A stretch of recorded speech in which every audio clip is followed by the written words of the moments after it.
Radha, thank you for joining us today. Oh, it's a real pleasure to be here. It's a real delight. So thank you so much for having me, and thanks everyone for tuning in and watching. It's really exciting to be here. Yes, and we're even more excited because obviously we're going to start with our standard interview, but later on during our Q&A, it's a special Q&A where there is a chance, and we'll touch on it more. I'm sure you can explain a little bit more about it through our questions, of the best question asked winning a copy of your book. And we're very excited. Know Your Own Power. And you can kind of explain and touch more on that a little bit later. But we'll start now with the interview, and we'll get to that. Really exciting, good stuff. Thanks, Charlie. So before we get more onto Know Your Own Power, could you tell us a little bit about kind of your career journey and, how you've ended up doing what you do? Yes, that's always a really interesting question, isn't it? I think for everyone kind of watching at school, college, whatever you're doing, it's really interesting to sort of hear from people about their journey, because when I was at school, older people used to say to me, I never thought I'd be doing this, or I never dreamed I'd be doing this, or I didn't know where I was going, but it all worked out in the end. And part of me would always sit there and think, oh really, like that just like, really, you sure that's going to work out in the end? And it's a really, it's a very stressful time at the moment, particularly for people doing exams and revising and preparing, even the years before exams. So I really appreciate the levels of uncertainty that you can feel at school when you're studying, when you're a student. It can be really, really tricky. So I guess looking back on my journey when I was at school, I never thought I'd be doing anything really like this. I mean, I really loved biology. I really loved understanding how things worked. I had quite a curious mind, and I thought to myself, well, does that then translate into me, going into a science-based sort of job or a lab-based job? But I also really like people, and I really like stories and understanding people and communicating. So I kind of thought, okay, I'll take the science bit and I'll take the communicating bit, and I'll make that into maybe medicine. Having said that, again, it's very difficult when you look back to think, well, was that actually a conscious decision, or was that influenced by people around me? Because my parents were quite keen on me being a doctor. My elder sister was at medical school. So I think a lot of the time we do make decisions, but sometimes we're not sure if they're a little bit ours, a little bit other people's. And we sort of then kind of start the journey, and we work through maybe, and we get clearer, I suppose, about what we actually want to do and what suits us. And I think something that wasn't spoken about when I was at school, which hopefully is not, well, it is quite a long time ago now, is I think starting with the person and then working out the career or the journey, I suppose. Often we think about the career and then we work backwards. But I think what was really helpful is to sort of look at yourself and think, right, what's my personality? What do I enjoy?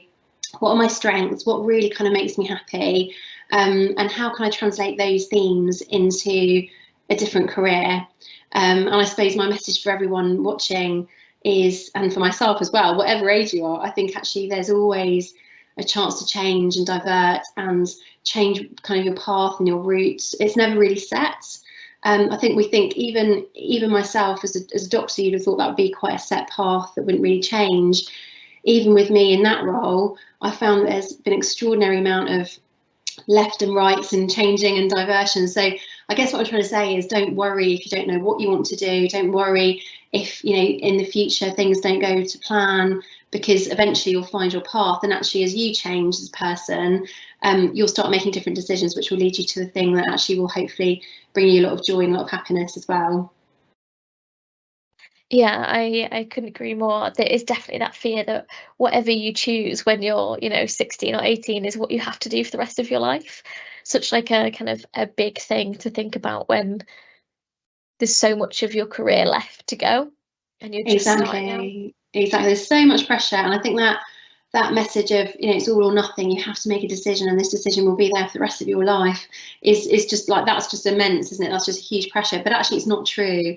That's not a true statement, and that's a relief. That's actually something which hopefully will help everyone feel a bit better, that there is some flexibility. And I think it's very hard to sort of know, isn't it? Will I be able to manage that change, or if things don't go well, will I be okay? And I suppose what I'd like to say to everyone is that you will be okay. You're much sort of stronger than you think. You've got lots of different skills that you don't even know about yet, and you've also, fingers crossed, got a support network around you, and kind of using people around you, asking people around you, that will take you through any kind of difficult things in life. So yeah, I kind of started off sort of doing sort of my GCSEs, and then my A levels were maths, biology, and chemistry. I went off to university and went into medical school and did 6 years of that, and then went into my junior doctor sort of years. And then I thought I was going to do hospital medicine, so I did about 4 or 5 years of hospital medicine. But then there was a change in the training system, so they're going to change how you trained, potentially send you across the country quite a lot. And at that point, I had to sort of stop and think, well, what do I want in my life? What's going to make me happy? And for me, that's a sense of family and friends, and kind of choosing where I live to a degree. And so I thought to myself, well, moving around so much is not going to make me so happy. So I want to have a little bit more choice and autonomy over what I do. So at that point, I was a bit thrown off course, because I always thought I was going to be a hospital doctor, and I loved hospital. I loved the teams, and I loved the changing jobs and all the rest of it. But then at that point I thought, okay, what will I do now? And I then opted to go for general practice, so for primary care, and then started off, had to do more exams for that. I was a bit of a glutton for punishment for exams, did more exams for that after my hospital ones, and then started sort of full-time in general practice. Loved doing that for sort of full-time for a couple of years, but then I think there was a part of me which missed sort of change and different working environments, and using other skills, I think. So I then sort of stopped at that point, and I was actually at that point, it was quite difficult, because I didn't know if I'd made the right choice. I didn't know if I'd made a mistake, or everyone else around me, all my friends were very settled in one GP practice. And everyone was saying to me, oh, Radha, why can't you settle down? Why can't you, find one place to be in? And I thought to myself, well, gosh, maybe there's something wrong with me. Maybe maybe I have made a mistake. And I went through quite a few difficult years of just feeling a little bit unsure of what I was doing. But I then went out and tried to sort of throw my net wide and see what else I could do alongside that, and what other sort of work environments I could be in, how I could mix and match things to get a bit more variety and to get a bit more of that kind of changing working environment. And I sort of patched together a sort of working week of about 4 or 5 different things. And one of those was by chance kind of getting into broadcasting, which again was not on my radar particularly. So that's a very potted history of my life so far. Yeah, no, thank you. It's really interesting, particularly like the choices that it must have been such a difficult decision to go, oh, I don't want to do this. I'm going to do more exams and change what I'm doing after studying for so long. You definitely have to put so much work in, don't you, to go into the NHS to become a doctor. It's definitely not an easy path. And for you to go, I'm going to do this and do that. And I love that decision making for yourself, not what some people think you should be doing, but really taking that on and going, this is what I want to do for me. That can't have been easy. And yes, definitely, it's great to hear that you chose you, and put you first. Yeah, no, it wasn't very easy, because there were expectations, and I think I also put expectations on myself of what I was going to do. And then when, like you say, when you think, actually, this is what I thought I was going to do always, but now I'm kind of having to divert to sort of, keep, for me, sort of family and friends, and sort of choosing to a degree where I live and where I'm based is part of my mental health and my emotional health. And I knew that, all of that sort of traveling and changing and shopping, etc., for however many years was probably not going to be very good for me. So I think life is very much a matter of trying to understand yourself, and then trying to work out what the best choices are for you. And similarly, lots of people saying to me, go and be based in a GP practice and be a partner. And for some people, that's an amazing career and that suits them really well. But I think for me, I sort of thought that's not for me, and yet I had then had to sort of step out of those expectations as well, of what that looked like. And nowadays, GPs doing a sort of what we call a portfolio career, where you're doing lots of different bits and pieces. It's quite common now, but back when I did it, it wasn't really very common at all. So when people say to me now, oh, you've got a portfolio career, how did you design that? I'm like, well, I didn't redesign it. I actually just did it because I wasn't particularly happy and I knew there were certain parts of me that weren't being necessarily fulfilled in terms of creativity or different work environments or variety. And so I didn't really design it. Sometimes people, you can look at people's careers or look at people and say, oh gosh, they obviously chose to do these things. Half the time they didn't choose. It was actually just more responding to what you feel is right at that moment in time. And then looking back, it seems like, I made these decisions that were really brave. But at the time, you're kind of almost making decisions because you know that there's something that isn't quite being fulfilled, I suppose, is what I'm trying to say. Yeah. Yeah, definitely. So our next question then is, can you tell us a little bit about your book, Know Your Own Power, and a little bit kind of why you wrote it? Yeah, so I started, like I said, my sister kind of got me into sort of doing some TV and radio by chance, really, about 13, 14 years ago. And I've been lucky enough, I think I love that because it's about communicating, it's about coming up with ideas and ways to be creative in terms of supporting us all with kind of how to get through life, because life is challenging and life is hard. And I think I'm really interested in sort of strategies about how we can get through that, how we can manage tricky times, and in the process kind of learn more about who we are.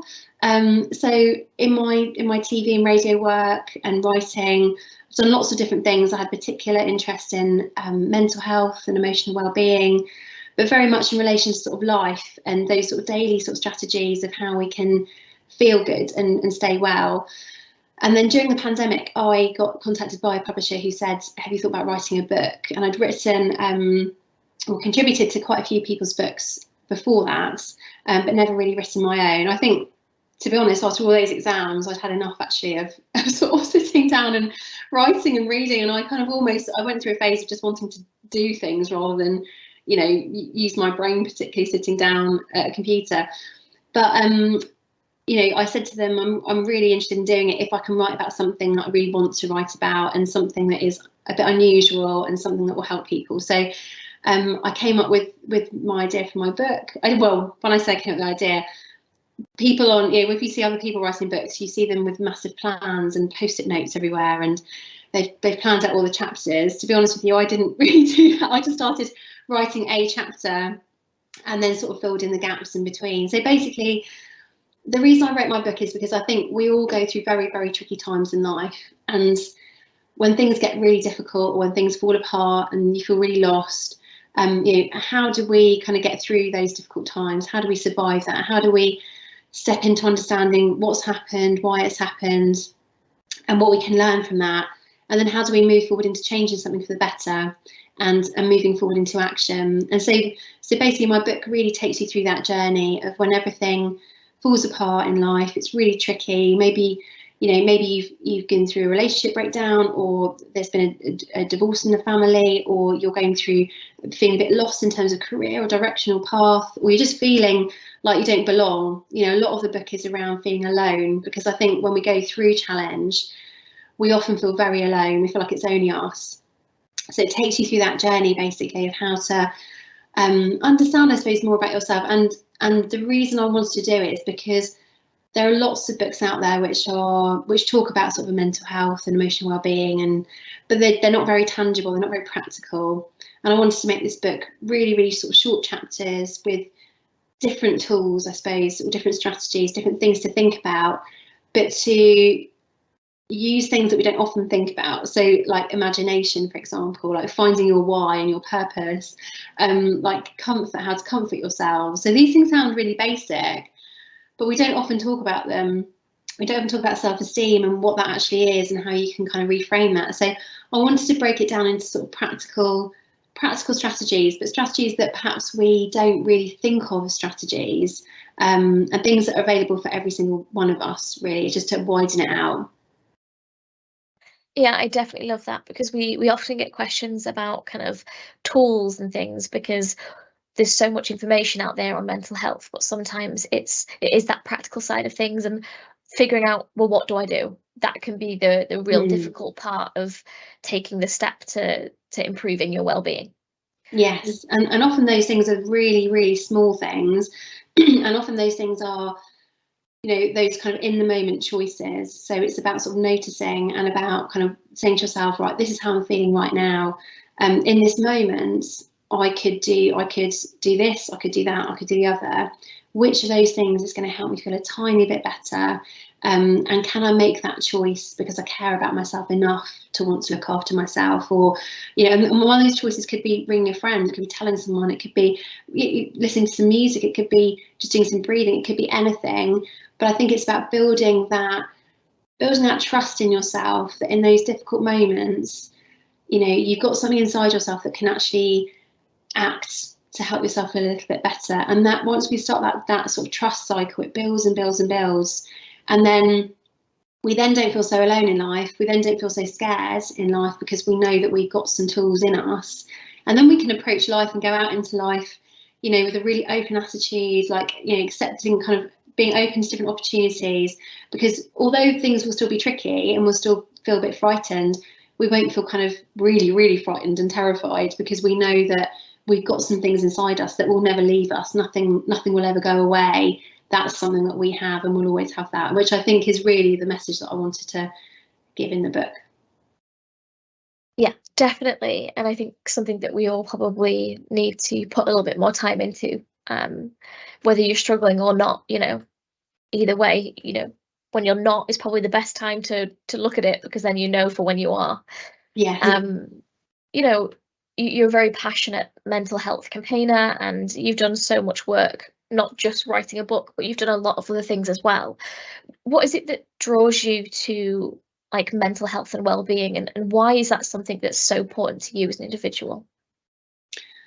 I think my perspective on mental health, I interestingly, when I first started sort of broadcasting about mental health, no one really wanted to know about it. I went to Mind, the charity, mental health charity, which is an amazing organisation. They did a media sort of award ceremony for mental health when I first started doing this, and hardly anyone was there. And so it's great that it's become more in everyday conversation.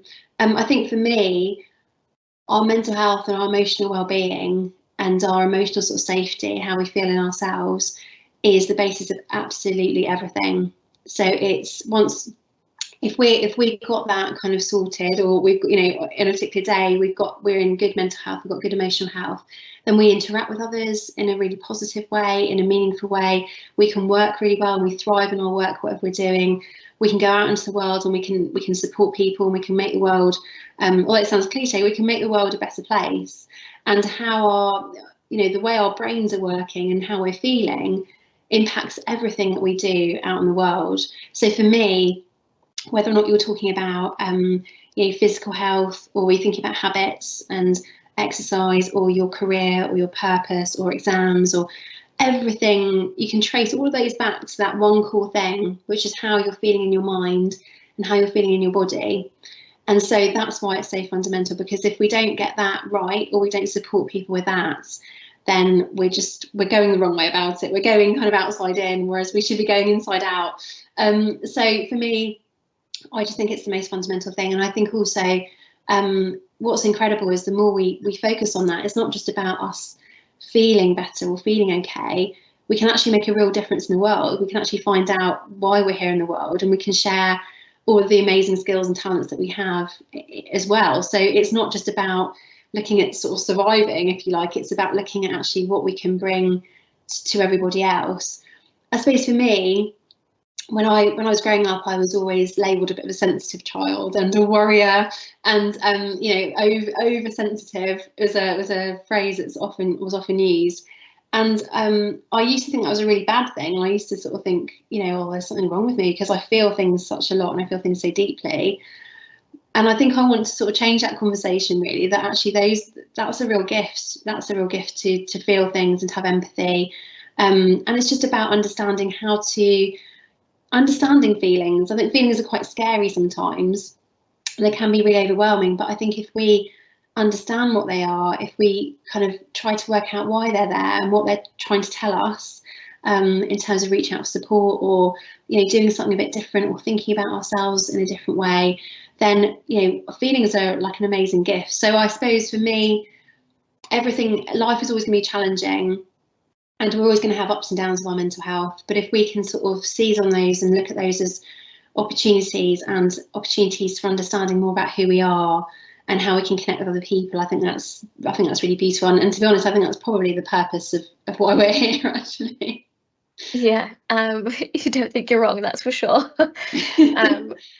So one of the things that we get a lot when we do things that touch on mental health and well-being is about, balancing work life, particularly, as students, balancing that sort of revision and exams along with kind of relaxing and hanging out with friends. And you must be an expert in this because of all the things that you do and that you're a part of. So how do you make time to fit in all the things that you want to do and do all the things that you don't necessarily want to do? That's a really good question. So I'm trying to be an expert. I haven't got it right myself, but that's why I'm learning. That's why I'm probably hopefully a good person to talk about it, because I'm still learning. So I've done so many exams, as everyone has who's done a lot of kind of different qualifications, and I think one of the key things to think about when you're thinking about time and how to fit things in is what's kind of most important. So yes, exams are important, revision is important, but you can't revise and you can't do well in your exams unless you're physically and mentally well. So I used to sort of think about my day when I was revising or working in sort of thirds. So a third would be about work and about kind of revision and doing something productive like that. A third would be around sort of doing something for my physical health, like exercise or going out for a walk, and the third would be about socialising. And I think those three ingredients are really important. So something for your mind, something for your body, and something for your kind of social side, if you like. So think about if you're structuring your day, look at your day. How many breaks are you going to take? Are your objectives are they easy to reach? Are they achievable, or are they completely just off the scale? Are you setting realistic goals? Are you having regular breaks? Are you sleeping well? Are you eating well? These sound really basic and really boring, but they're really, really important. And sometimes now, sometimes it's a balance that you always have to keep an eye on. A few weeks ago, I was noticing I was getting really busy. And then I had to then swing back and say, right, Radha, what are you doing? What are you doing wrong? What are you doing right? What do you need to say no to? Saying no is again really, really important. Working out why you're doing some things. Obviously, some things we have to do in life, even if we don't want to. I always sort of tackle what I would class as the nasty things or the boring things first, because I always think if you can get those over and done with first, then you can kind of relax and you can kind of enjoy stuff. So I think the harder something is, that sort of should be the first thing that you tackle, or the first thing you get support with, because there's a reason why it's hard and there's a reason why you're avoiding it. So tackle it head on and then after that the other things will be easy. But I think also it's also about working out why you're doing things. So sometimes when we say yes to people, we're just saying yes because we're worried that we're going to offend them, or they're going to be cross with us, or if we don't do it, this will happen or that will happen. I think trying to work out why you're doing something. Is it going to nurture you in terms of your mind and your body? Is it going to bring you some joy, or is it just going to drain you? And it's about getting those. If I look at my week, I try and look at the things that might drain my energy and the things that are going to bolster it. And you have to have a good mix of those. And some weeks you'll have stuff where you'll just get a complete drain, and that's okay, because you just have to do those things. But the following week, make sure you're kind of filling yourself up again. So I think it really is about stepping back and noticing. And I think we get in problems, or we get overwhelmed or exhausted when we're not stopping and going, how am I feeling? What's going on? Where am I going with this? And what am I doing this for? And I think if we can just keep that as a regular sort of check-in, then we can put in strategies which actually will help our energy levels and help us be productive. But again, I also want to say that productivity, I think, is like, society tells us to always be productive and to always achieve and to always be successful, whatever those words mean. And so we can end up feeling a bit like a machine in every aspect of our life, not just work, but socialising and, all these boxes you've got to tick. And I think we need to get away from the idea that everything has to have an outcome. and that we need to get away from the idea of we need to be doing things all the time, and get back to actually, you know, what's important, which is, again, feeling kind of peaceful and healthy in your mind. You're not a machine, and as my dad says, even machines break down at some points. You know, we're human beings. So to get away from this idea that everything needs to have a goal or outcome, or you need to be successful or the best in everything, or to, you know, classic kind of social media feed, you need to show all the best sides of you. It's just, you know, take that pressure off yourself, I think. And I think we all need to start doing that in society as a whole. Yeah, definitely. And I love that, whatever those words mean that you said in there. Like, sometimes, you know, whoever created these words they're just words, aren't they? Like, you can't measure something through that. Exactly. But that kind of leads nicely on to the next question about social media. You know, mental health and social media are very strongly linked, and there's a lot of research out there that says when you spend too much time in things on social media, it can have like such a negative impact on our mental health. But you won an award, didn't you?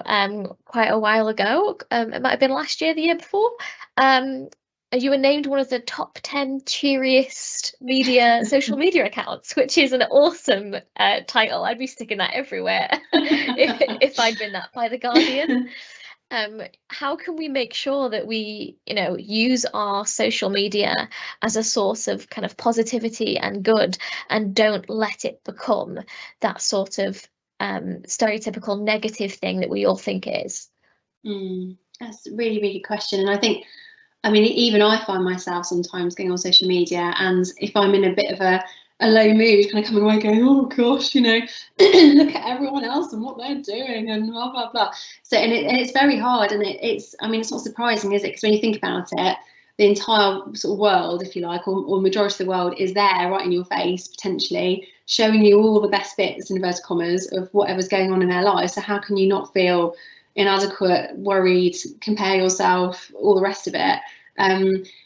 So I think it's a really important question. I guess for me, like, I think social media is, it needs to kind of be treated the same way as maybe if you're like having a bad time at a sort of physical school or in the playground. So similarly, when I talk about, you know, if you're talking about sort of bullying on social media, for example, which is obviously an extreme, but, you know, the reason that often can feel so much kind of worse to a degree is because you can't get away from it, and also because no one else is seeing it unless you share that, and you're not really getting a chance to debrief and to talk about that with anybody else.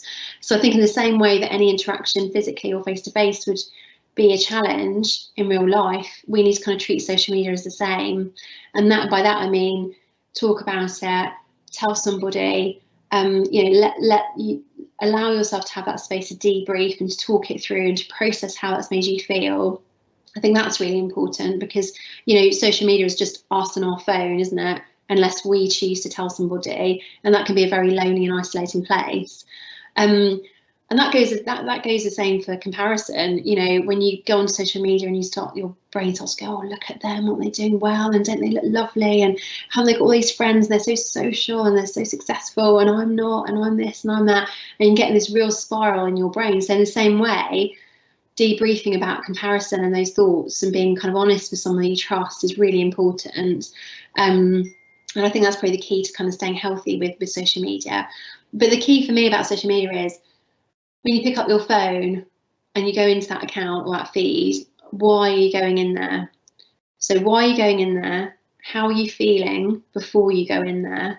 And what are you looking for? What's your brain looking for? Because our brains are tricky. Our brains are amazing, but they're also quite tricky. And if we're feeling a bit low, we'll just sometimes just go there to kind of almost be distracted or to do something. But if you're feeling low, you're feeling, you know, like you just kind of want to go on there because you're bored, or you're feeling a bit down about what's happening in your life, social media is probably the worst place to go, unless you've got a feed and you only follow people who are very, very positive. And even then, you know, you can potentially find something where your brain will latch onto it in that negative moment and will just spin out. So before you go onto it, how are you feeling? Is there a better place for you to go when you're feeling like that? You know, is there a better person to talk to or to text, rather than going on your Instagram or Twitter account or whatever it might be, or Snapchat? You know, what are you looking for on that, in terms of, are you looking for something to cheer you up, to make yourself feel better? Is there another strategy? Is there another place or resource you can go to instead of that, just for now? And also, how are you feeling after you've looked at it? Almost kind of rate it out of 10. How are you feeling before? How are you feeling after? And just start to notice what those kind of scores do. And then just kind of, almost like you say, kind of write a little list of different strategies, different places to go, different things to do. And just to put your phone down sometimes, I think, is really important. Having said that, social media is, if we're using it in the right way and we're using it in those moments, you know, with the why that is positive, or we're using it in those moments where we're emotionally kind of really strong, and we're following people that basically kind of nurture us, then it can be an amazing place. And you can get loads of information, get loads of positive stuff.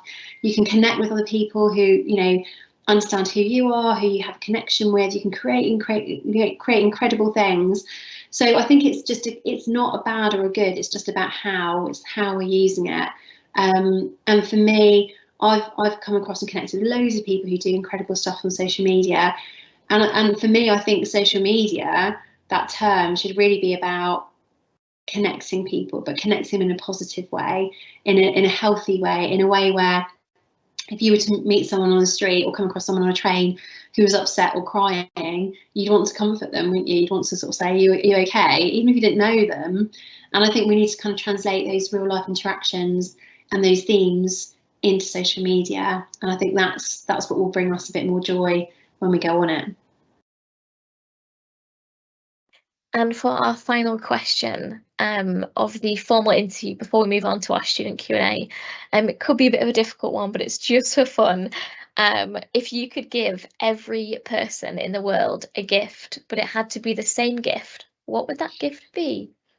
Oh wow, I love that. Does this mean I'm a Marvel superhero now? I mean, like, I've got a Marvel talent. My gift to everyone, if I could give everyone a gift in the world, would be to have better self-esteem, or to have tools to support good self-esteem. Because self-esteem, we don't really talk about it very much, but I think it's the foundation of everything. And basically it's just what we believe or think about ourselves. It's a set of beliefs and statements that we have about ourselves. I'm good at this, or I'm bad at that, or I'm not this, I'm not blah, blah, blah. But they're just a set of beliefs and thoughts, and we can change those thoughts, we can change those beliefs.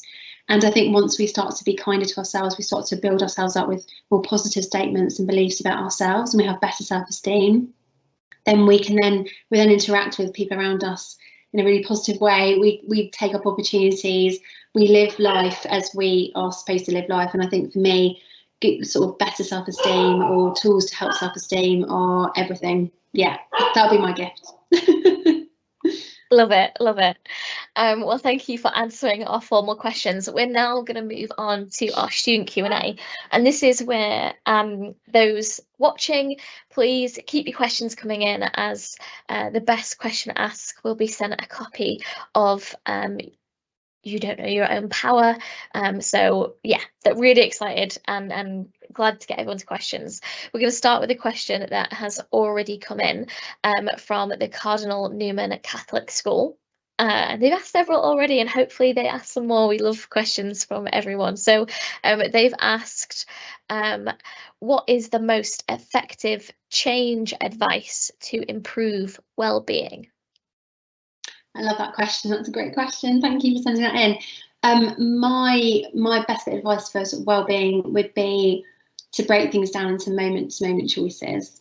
I think we can make well-being really sound really big, and it gets very general and non-specific, which then makes it harder for us to actually get on and do, if you like. You know, or we set kind of crazy goals that are just really big and large, and we don't quite know what that means. And the word well-being, again, I think it's kind of used a bit too much, because it's just, what does it mean? It means different things to different people. So my best bit of advice would be to literally work on the strategy of, in every single moment, if you're feeling a bit challenged, you've got some overwhelming feelings and difficult feelings, to stop and say to yourself in that moment, how am I feeling? And then answer that. I'm feeling anxious, I'm feeling sad, I'm feeling angry, I'm feeling frustrated. And then say to yourself, okay, I'm noticing that feeling's there. Don't judge it, don't criticise it, don't try and push it away. but instead say, okay, I'm feeling this way, that's okay, everyone feels like that from time to time, nothing wrong with me, in inverted commas. What can I do in this moment that will help me feel a tiny bit better? So again, that might be to have a good cry, it might be to go out for a walk, it might be to scream and shout into your pillow, it might be to call a friend or someone who can support you. It might be to go for a run and get all that energy out of your system. It might be to sit down and write down how you're feeling. You know, what thing in that moment can you do? And even if you can't do it all, you can't do it very long, just take a little step, just try it out, and then just see how you feel after that. And again, as I said before, that kind of link between your ability to notice your feelings, to make a choice in that moment, even a small choice, and then to just see how you feel afterwards. Those 3 steps will start to build your confidence in you believing that you can do something in those moments. And once we get rid of that fear of being alone, of overwhelmed, not knowing what to do, then actually things can get a lot better. And that can apply to different habits. So it can apply to, you know, exercise and work routines, and all of those things I think are about, like I say, kind of making those very, very small moment-to-moment choices, because those small moment-to-moment choices build up, and they build up into a way forward, into a place where you know where you're going eventually. And you also, you know, we're creatures of habits. The human brain loves habits, and we have things called habit loops, where we have like a connection of nerve cells, and every time we do something after a trigger of like a, you know, to a response, basically, that habit gets stronger and stronger, and those nerve cells and those connections get stronger and stronger, and then they become automatic. So it really is about practice, and it's about a habit. It's not that some people, you know, are gifted with the ability to manage life better or to manage their feelings better. It purely is a matter of habit and practice. And I think that's a really positive message, because that means that any single one of us can build that habit. Yeah, love that. In case anyone wants to know more about that, I just Googled a little definition as well and posted it in the chat for anyone who wants to look into that. Thought that might be helpful. We've had a question come in anonymously, and they have asked, how do I do more to impact my community? Well, first of all, that's a really beautiful question, because I think, you know, the world needs a bit more of that at the moment. I think community and connection and feeling part of something and a sense of belonging is basically, again, a massive part of our mental health. So really lovely you're thinking that way. Also really lovely because actually doing stuff in your community and being part of something also improves your own mental health, as well as other people's. You can support other people, but you can also, we know that volunteering or doing something for other people has been proven to be really, really great for our own well-being. So how can you do that? Well, first of all, I think you need to work out why you're doing it. It sounds like it's coming from a good place rather than someone forcing you, or, you know, you feeling like you should or feeling guilty or not. So it needs to come from a positive place. It needs to be your why and your reason for doing it, to keep that kind of going and to sustain it. And then I'd say to just sit down and work out what your interests are, what you're passionate about, what you'd like to change in your community, what you'd like to support, what would you like to bring to the world? Is that about your local environment? Is it about supporting, you know, young people in the community, older people? You know, what do you feel passionate about? Do you feel passionate about reducing loneliness, or, you know, supporting kind of the local shops who are struggling, for example, or local businesses? So what are you passionate about? What do you want to change? And look in your personality will reflect that as well in terms of what your interests are. And then kind of work out then how much time you've got to give, because sometimes we can start sort of projects where we want to do things, but we don't necessarily look at that with a lens of reality. I'm talking about myself here. So how much time have you got to give per month? Start off slowly, don't overdo it. So just start off with small steps first of all in terms of time and space. And can you do it with someone else? You know, we know that if you go and do it with a friend or someone else that you know, you're more likely to kind of keep that going. And then once you've worked all those things out, you can then kind of just get out there and go and start investigating and chatting to people and working out how best to translate all of those things that you've got in that little package of questions before into something that actually is tangible and is active. But yeah, I think that's an amazing idea. And I think, like I said, it's not just about our sort of local community, is it? It's also about kind of globally. You know, we are all human beings. We all have we all have needs, and we all have wants, and most of us want to be happy, and most of us want to be peaceful, and live in a world that is a positive place. So, not just necessarily thinking about local community, but also thinking about sort of globally, and in terms of other countries and cultures, what can you do to connect with them, and what can you do to solve some of the problems that we're all facing, even though they might look different in different countries. Fundamentally, I think they've all got the same basis. So the more we can all kind of join together to improve that, the better. Yeah, definitely, for sure. Love that question. We've got another question that's come in from Addy, and they have asked a career question, which is, where would you think you might be if you'd chosen another career path? Wow, that's a really good question. And I often think about that, actually. And I do wonder if the reason I do different things is because actually I do like experiencing different careers and different things. I always wanted to be like a Blue Peter presenter when I was younger, because they get to go and just do everything, like get a little taster of everything, and they go to explore different careers and pathways and what people are doing. I don't know where I'd be or what I might be doing. I think probably I probably would find my way to probably doing sort of some of the stuff that I'm doing now in terms of the broadcasting, which is creating different projects and platforms and ideas and programs to support people to connect to each other and to live a life where they feel supported and happy. And I think that's probably why I love doing the broadcasting, because I think that's probably what I would have done otherwise. I've definitely got a creative streak in me, and I think in future I'd love to do more of that and to take that sort of a bit further. So who knows where it might be, but it's a great question. And like I say, I think the average, there's a statistic I think which says the average number of careers people have in their lifetime now is about 4 on average, which is really great, because as people we're constantly changing in terms of our personality, what we want, what we don't want. And I think if you find a career that you want to stay in for your whole life, that's amazing. But I think variety is part of the human condition, and variety is something that humans really crave, as well as a bit of routine. So I guess what I'm trying to say is I'm really excited about where my career will go and how it will change and alter. And hopefully everyone watching will also be reassured that, like I said before, if things change or things adapt and you go down a different path, then actually kind of listen to yourself, listen to that kind of inner voice in you that's telling you what you really want to do, and try to just make small decisions to eventually get there. Love it. I think we have time just for a couple more questions. So we've had another question that's come in anonymously, and they have asked, what can I do better? What can I do to get a better sleep hygiene? Really good question. We don't focus enough on sleep, I don't think. We talk a lot about exercise, don't we? We talk a lot about what we're eating, but sleep kind of gets ignored. It's not, I feel a bit sorry for sleep because we don't really talk about it very much. But it's the fundamental base of everything, isn't it? It's like it gives our brains a rest, it forms memories, our cells heal physically during the sleep, and we process our emotions and what's happened during the day.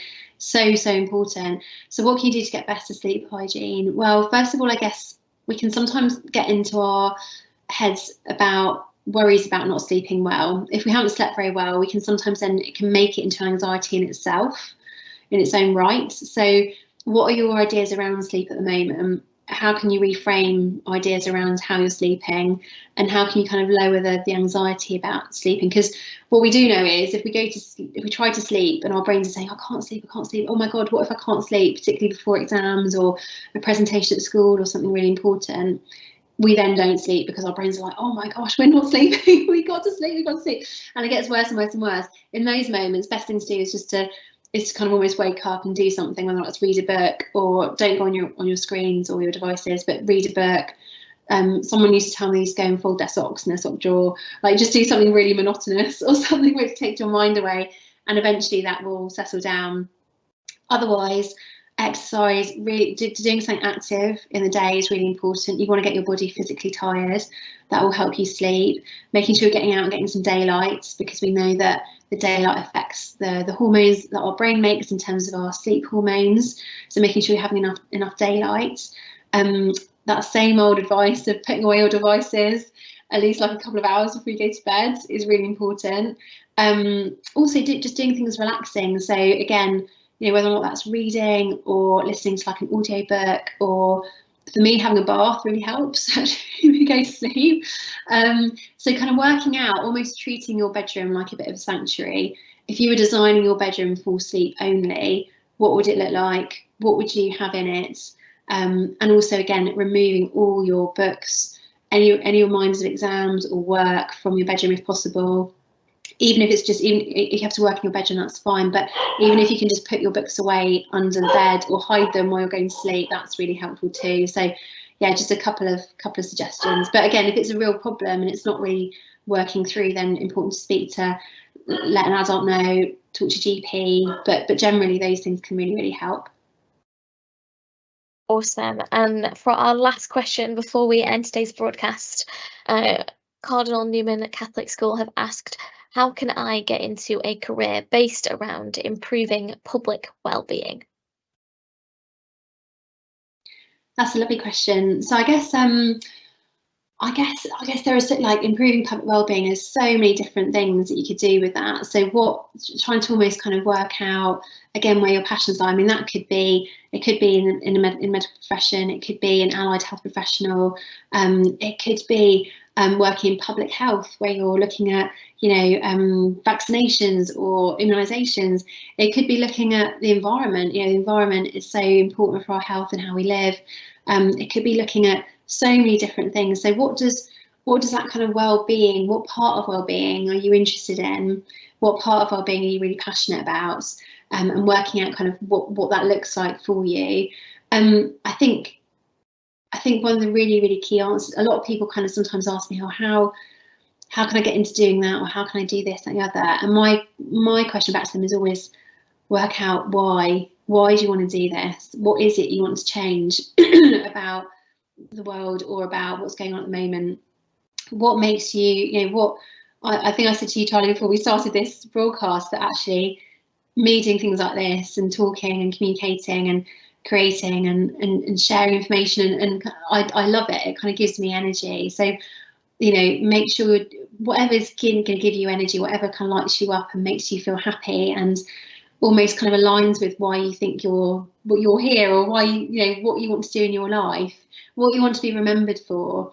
Work out what that is, and then once you work out your why, and you know, the kind of what and how is actually really easy, because your why is a fundamental thing. You know, things can be really difficult. You might come across obstacles to your pathway. You might, you know, I remember failing the exam that I really wanted to pass and thinking, oh God, I can't do whatever now. But what I've realised is that actually if you get disillusioned, or you don't succeed at something, or whatever it is, life will bring you a little bit of another path to take you where you want to be, if you're clear about why you want to do it.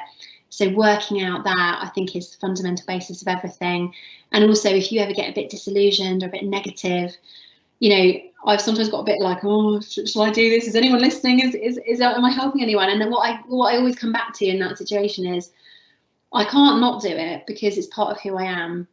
So you know, even if no one was listening and no one was being supported, you know, I can not do it, because it's something which is like fundamental to who I am. And I suppose to everyone watching, and that the person who asked that question, what is it that you couldn't stop doing ever, no matter if everyone in the world told you don't do it, or you know, there's no point in it, what would be that one thing that you'd be like, no, I want to do it because this is part of who I am, and if I give that up, I'm giving up part of who I am. So working out that, I think, is really helpful. Definitely. What a nice kind of question to end on. Please, for all those that have submitted questions, anonymously. If you could let us know what school you belong to, that won't be published or anything like that. That's just for our records so we can find you. And we'll put a lovely list of questions together and then we'll send them to Radha after, and she can choose a winner, and then we'll get that book sent over to that winner. It might also be announced as well on our social media, so keep an eye out for that. But if you would like to keep that anonymous, feel free. We're always aware of that as well.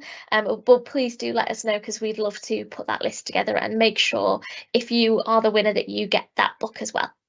But thank you for all the questions. It's been really great. And thank you, Radha, for coming in and giving time out of your day. Is there anything that you'd like to say before we end today's session?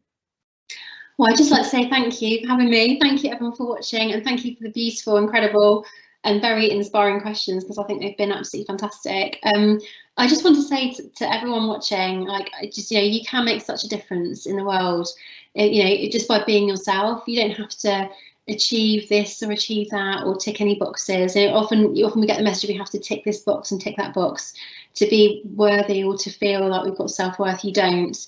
You are incredible as you are. So I would say, treat your mental health and your emotional health and your physical health as the ultimate priority. Be kind to yourself, be kind to other people. And I think if you do those sort of fundamental steps, then the rest will fall into place. Thank you for joining us today. It's been great, and yeah, wonderful talking to you. Definitely, I'm going to go into the rest of the day with a positive outlook, and hopefully everyone watching will as well. So thank you so much. Thank you, Charlie. Thank you, everybody.